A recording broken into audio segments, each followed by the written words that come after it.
I'll be the happiest man if a Ghanaian would see a different version, political spectrum, a different political direction.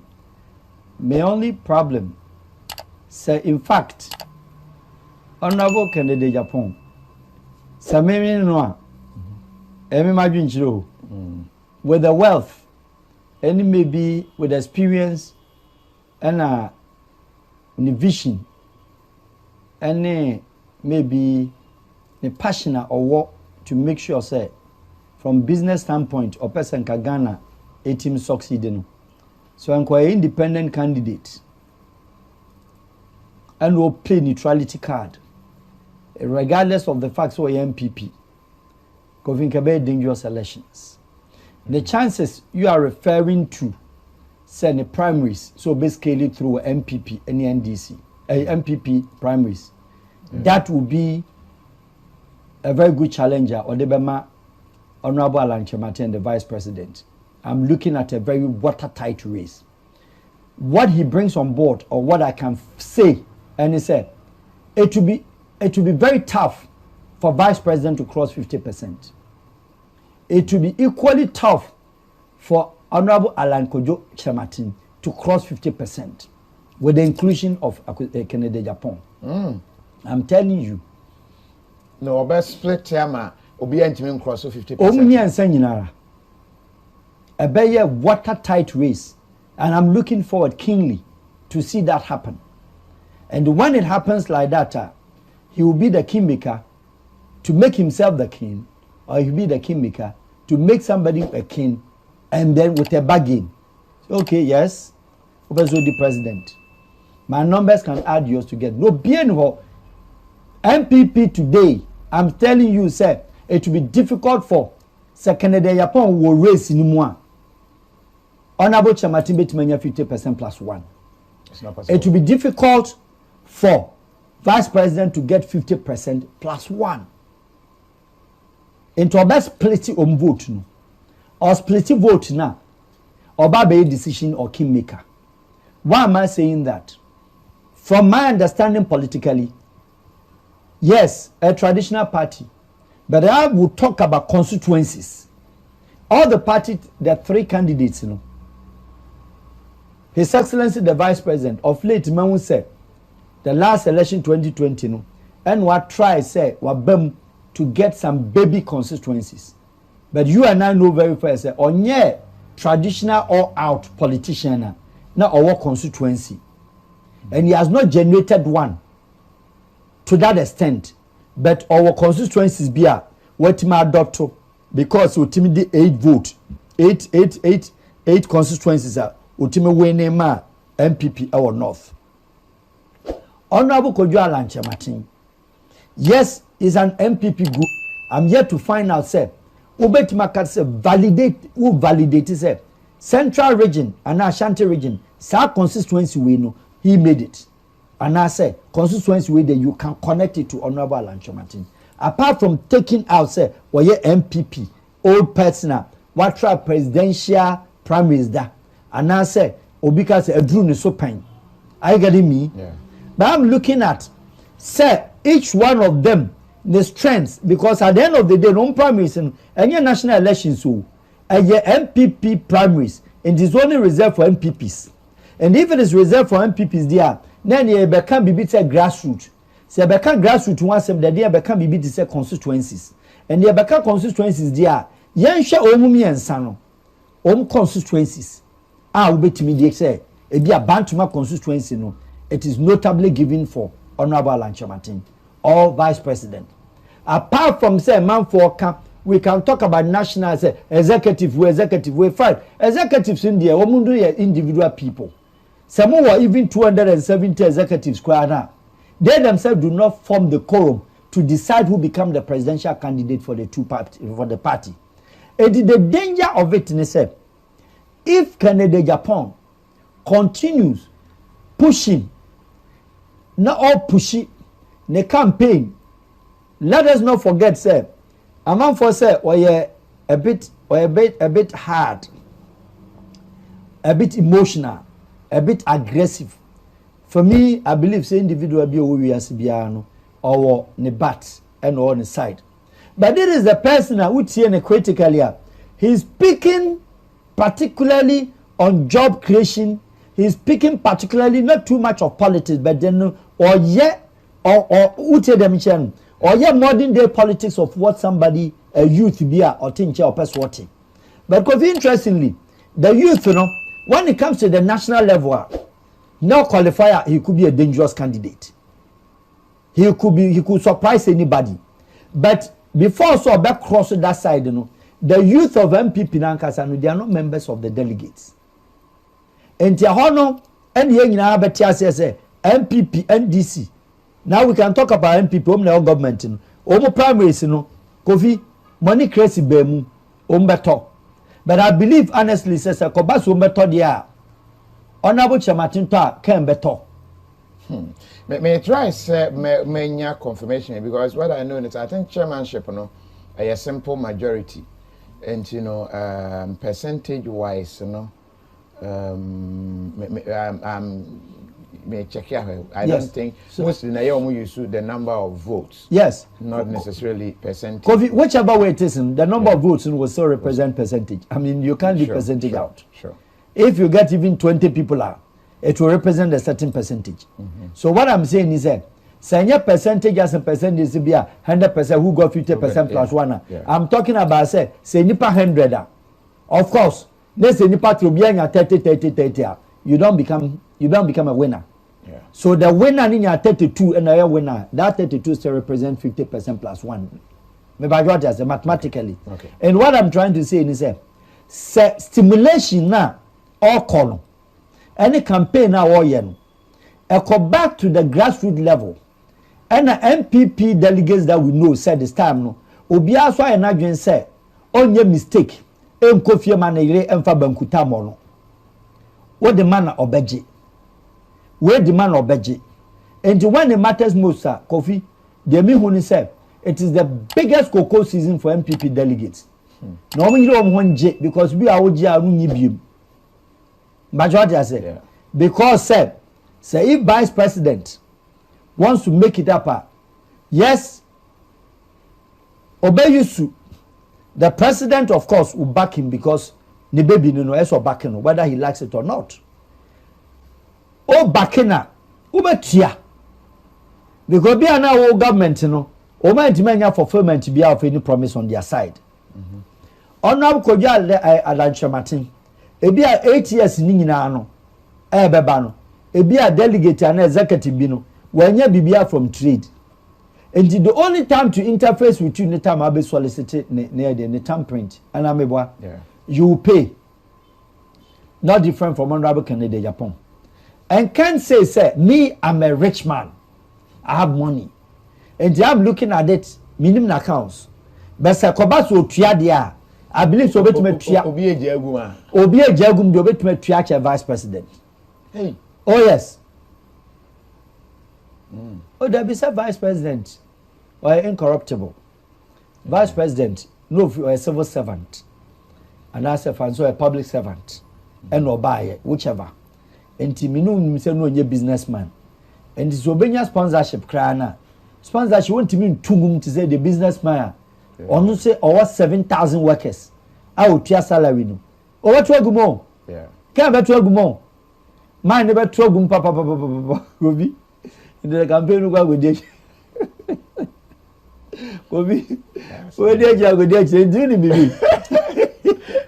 And see, can't be how yeah. What I say. But when you know one thing, me pay a new face. Our Ghana government. Me pay new face. Our governance, me pay new face, our the country Ghana, a different political dimension, different political philosophy, different political psychologies, energies. Because say, on say me tie na ibi, me say Facebook ibi na me tie. Or say, on the anya profiting bia na ebe kan. Agrone form. Name on politicians na ankasa so no. De bi on beka no ebi ana okodu fie ho a na wantima anya ne saa benem de o ka no de se saa no peso ye no say we the abrofo ka bi ani job creation employment common sense family thinking high tech ene yenya adwuma punctuality confidence no na abrofo di chichirom crew be open punctual seriousness one bedroom you adi no explanation me yare me papa yare say money doesn't come into work. We need that kind of a face. But the point is that me to about maybe anti party and be issue name mom say bi anka koye independent candidate dia na kanya bad nti na me mom dem fi say honorable Ken senka bia oja MPP for race in primaries no and anka no koye yes or MPP member or MPP president your friend say MP name mom Kofi or co independent as a presidential candidate na MPP for ko yom presidential flag bearer mra na this is unyini di mra nienya one medal line na how he would appeal to the floating voters and for that matter the university graduates na o ma form association and state association in adwuma no ni enhwe me Kofi Ahmed Abe of Ethiopia he was a rebel boy or a rebel from 15 years only party he was vocal only akwa PF Ethiopia or sa back no one mate party or the independent or musa and no ka two parties in nyina gu form habia na mo na ayimu your friend is say mangisumu a party no o ka ni nyina gu form a ship and of fam cheap within 4 years yes or challenges but the boy has done a lot. He's changing a lot of things. What you push Ethiopia lies. Apart from that, she said COVID time. This young boy of 42 years can't say no, we are not granting my flight. Mobile call. And that is why Ethiopia made their money. By the time you COVID, no matter Dreamline is base 6. You know about this is the knowledge. And he said, Yenya obi from the independent arena, independent corridor, because Ghana independent parties be bay.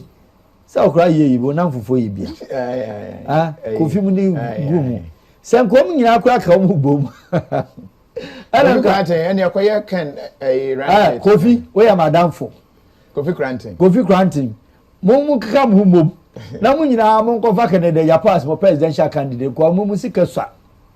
And a Ghana for your prepare some message you don't bet because we take crown one first come home wow. And a campaign one fat pick up and quite want them when you been to home wow. Mopa won't come home, Nam Coca Kennedy say, Honorable Kennedy, we MPP near Tiasie. But presidential candidates are non quite and can then free never be independent. Mrs. Kennedy, a poor independent candidate. That's a group when you could dinner chair. Kofi a done deal, no party, no NDC, no MPP. I'm telling you. When you know, and Kagana Bay, what's I? I dear one say, Anya came, Mr. Noakobasumu. And like in Yabotre. Over chief executive Hano, stories in the Dawson. And at the Ghanaian worker. Kofi, Yamfa Wina Trinchen, the Abanye 1 year, Yatiasi. But Kofi, the reality of the matter say, how well do the Ghanaians also support the government? How well do Ghanaians support their employers? Kofi Ghana for Juma for a they are seriously wicked. Government, yes, only mistake you. But any mistake in itself, on lacking supervision. The mistake in itself, on sacking ipa. The mistake in itself, on your control. The mistakes on your monitoring because it will be for government work car crana or team to 10 years 3 days. Near Pekani, they are cogigi electricity. I want a government in a problem, but could be so setting aside there. Abusive usage of government staff by Ghana government employees. That's a young president be a Robedu be a feature of a dear costume. And characteristically, no, Yenian Kasan so a problem because Ghanaian H which Juma. I didn't Lebanese in the year, Juma, Indian year, Juma could fear Kosu. Because Lebanese in a restaurant, one near and a glass, no at all. O pine plate, no at all. India no pine plate on Casa, watch there are 2 or more assignments, so no at it. Ghana Niba Juma, punctuality or beba. but se Ghana ni wo fa na dwuma na se wa Ghana ni no ukrom ni no o mpeso obetete obeso wera Kofi stories pa obetu aso obi na me dey 40 as a 15 kra no Kofi edu ba bia you get weak and tired because you can't even understand say kra o ma wie school wo mo wie bi kra akọ degree na Kofi share the common sense of thinking, excuse me to say sometimes it amazes you. And the one funny thing is so me a 20 Kofi, all of them think alike. All of them think same. Omu nyina adwen ye baako. Nti wo a odwuma ne odia no, say Kofi ye mistake all of them. Say one kwa adwuma so a bibia ye shattered. Ehon na Honorable Kennedy Agyapong obebre because Ghana so ban say one should be akokwa akotena fi. Anything Kofi interesting times ahead. Yamon paye but me feel say the challenge now what through no. Me I like it. So bit chance no ka say oh endru ne so or qualify nye ye onya qualify we vibrant akoma hana ya nka mepa etiefo a cho say yama nipa bia chance ne nhwe ebi a ade a ewo ni mu onsusu betima boa society because ebi edu ba bia ya na political English no any the traditional politics no eno na ma country abre tie nyo bi obe put aside politics no dealing the government as a business what dealing the government as an industry said the abrofo no ye no no government in the industry o a company into a yen say private enterprise into ma mejoku into yampa chaw wudi bona yam from so wa obi nkan che so na wa sesa ne ma na okọ away into nyamema all the presidential candidates or MPP aspirants no Honorable Kennedy Agyapong ne Honorable Alanchemate His Excellency the Vice President omu nyina omo makoma ne mom delegates so nyintum say omu kwam be hwam na yan hwe what comes out from there NDC de nya enim dom de ne beba bedrom so famra yan hwe what NDC then the say mahama na na ohu bibisa yeah that mean I don't see anybody again from their side MPP de na ebetumi aye Alan betumi aye Bawumia and this is some George who oh Honorable Kujeto so oh forget Kofi oh forget omo de what the hit kakra be buy assistance now running mate no say onwa ye din has to say ma me no be san akọ oh there be any don that they say ma me no programs sa hodin no ho nkwa dia I don't think say His Excellency John Mama be change ma me no oh cleverly so share His Excellency John Mama one shouldn't show and portray interest of anybody in the NDC our man face or man support politically so he has no political child cleverly of course he's a Russian and Japanese trained and why smart Kofi why smart too yeah because now call the vice president or be president now he could not maybe who say obesa nya second term na ko entire second term 2020 or winning ya ko be start show interest because president be on a legacy and who should succeed him or her but enam saying lower the bar of supporting each one of them that makes it automatic return to the seat because he is the most marketed and to look for obi aba why obi ani ho what you then say and it makes it easier for him to walk through back again because he's the most popular and he's the leader and he's been there before and he has experience so show political sambia and can in terms of politics kono so stretching the neck so be contested or be contested president na the divided attention about the issue no be say you supported me before and when an say can for the president Kufuor kono about me I don't know but President Kufuor is one of the smartest cool politicians that we've had in this country. Oh, the quick return. Yeah. That's all on there. Obia ban na so a. E de obeka no no. Oya panyin, onka say, munya any party, why president da, why party leader da. We go through primaries da. How on earth So Becca's mind does way major way. He will never do that. But see a man who say on soon go to a benibia. When you over to a man and I'm a boy. But you can't force him to say, why endorse you? No, it's not done anywhere. It's not. In the President Muhammad the end there or Sheda say, say, not on your sure Nintino or who do ye the support. Say, Yame Boade be in the future be or Sabe President Bima. Nessa or 4 years, sir. Obos at that time, no, obe show leads of who should. Said the President Kufo, Ibinu Yinaka say, or show support for Honorable Alan Chamati then. And the President be on the legacy. But President Nanado was show, as I've said, in terms of politics, I give it to him. The management, administration, governance style, I may not like it. But the political philosophy there, he stands by what he says. And that is politics. And that is the food he knows. And I think, he's very good on that. And good at that at the same time. Meaning, from time of far, the vice president as presidential candidate at that young age. Okay? Or repeat you soon 2008. Or be soon 2012. Or be soon 2016. Or by we need 2016. Or you soon 2020. And still counting.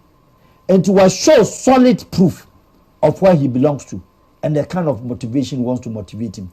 Or no man the legacy initially. President Mahama didn't show that legacy.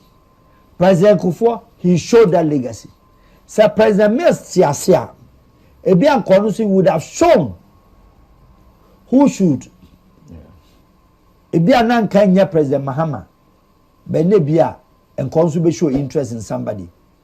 Said the President friends Rollins, also so a year, no. And politics there, sometimes it's good to let the public know. Okay, but you don't see any chance ever say someone about as running mate. No. I know the reason why he will not change him. Say I'm holding back from and I say Maminakas won't me. That is fair. But Maminakas won't me. It will be a very hard issue for President Mahama. Okay. Because Mamini is neutral. And they're a good man in terms of balance. Okay. So Mamini ni picture ni President Mahama was sweat. Because not all they were out of range, so Befa will be. Yeah. Now it will be a contest between going back to the Volta, going back to Ashanti, going to Ashanti region for the first time for NDC, or going back to Central region. What about the Greater Accra? That have followed the party all this like one. But Obabu sounds a Greater Accra from Zumwahi. Obabu sounds a Volta Omwahi. Big weeks in Iran Akwakudi Central and Akakra Akudi Ashanti region. And neutrally no, some many there, Omumina Obiani Niasem, because Neho Sabi Enya Nibre, because one yet traditional politician, and Tonka will be, and one for Ubia Simbia, on fa Simbian question, Okana on Faho, Ubiasu to me, my meaning, and could did in attempt political because one will be any political difference. MPP for na back can and at the end of the day no all party uni was him we want him go do be party as him or no choice and the honor there so you mamina you will have a problem so one man when you so mamina no you mamina obenya problem okay o chuso Ashantia voter for bear wild o chuso votarian Ashanti is bear wild o make some vote in chair via voter Okochusu Central Akokoye Rollins Koho John Akoho Baku. What I say? Osako Mienu. Why always Central? What about the Western? What about the Brahafo? What about the other regions? And tell this for Ankasansun, Omzu more problem at Chinaho and now. Ben PP Diano and F. Yedi DHC. All right. And I say, I was here for Eden Comono,